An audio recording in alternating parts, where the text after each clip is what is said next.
Le mal existe dans le monde et on voit sa force à l'œuvre. Mais comment en parler sans en faire une réalité symétrique à celle du bien? Ayons l'image de la sécheresse qui existe bien mais qui se présente comme un manque d'eau.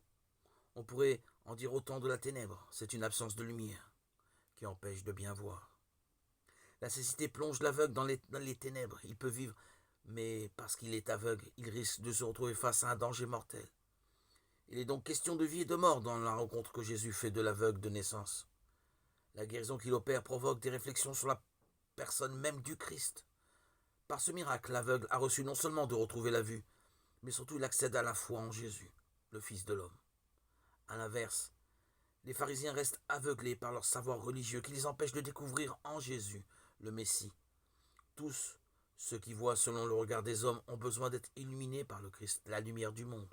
Jean 8, 12. Le mot d'illumination était utilisé dans les premiers temps de l'Église primitive pour parler du baptême.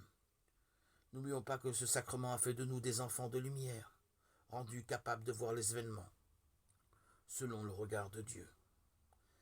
C'est cette inspiration qui devait habiter Samuel pour accomplir la mission que Dieu lui a confiée, discerner quel serait le futur roi d'Israël et lui conférer l'onction royale.